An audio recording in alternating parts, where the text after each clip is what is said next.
কেন ওদের গাছে আম পেড়েছিস বল? তোর জন্য কি আমার লোকের কাছে কথা শুনতে হবে? আমাকে সব সময় লোকের কাছে কথা শুনতে হবে? বল বল, আর করবি? যাবি আর কারোর গাছে আম পাড়তে তুই? বল বল বল বল, আর করবি?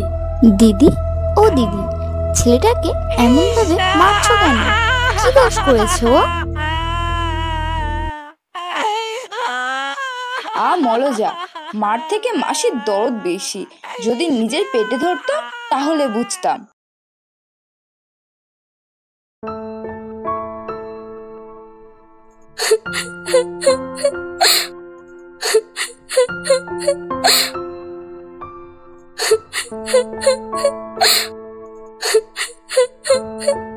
কি হলো গো বউ, তুমি কাঁদছো কেন?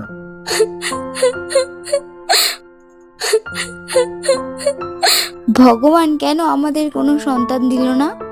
আমরা কি পাপ করেছি?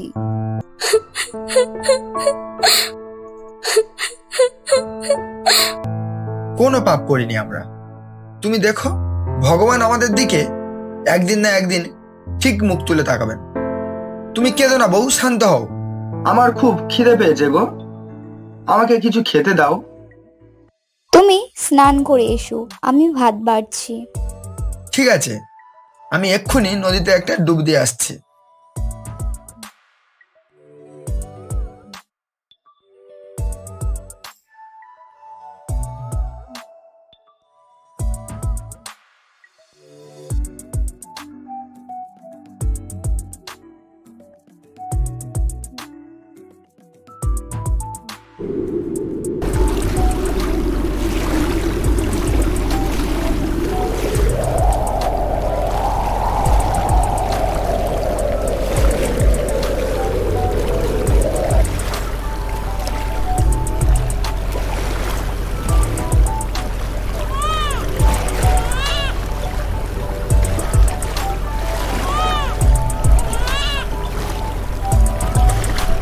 আহারে, এমন ফুলের মতো শিশুকে কে এইভাবে জলে ভাসিয়ে দিল?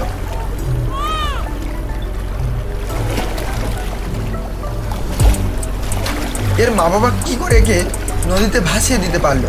এই ফুলের মতো শিশুটিকে জলে ভাসিয়ে দিতে আর একটু হৃদয় কামলো না?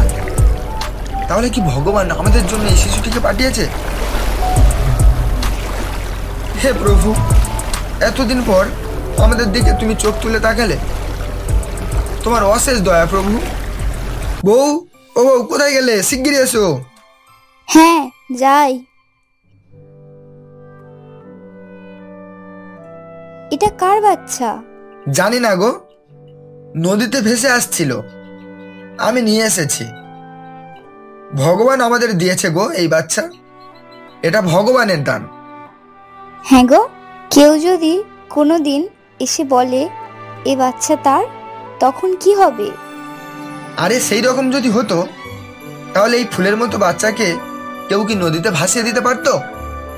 হ্যাঁ গো, মনে হয় তুমি ঠিক বলেছ, তাই যেন হয়। এই যে চলো, সাধু বাবার কাছে আমাদের সন্তানকে নিয়ে যাই। সাধু বাবার আশীর্বাদ পেলে আমাদের সন্তানের মঙ্গল হবে। হ্যাঁ হ্যাঁ, তাই চলো।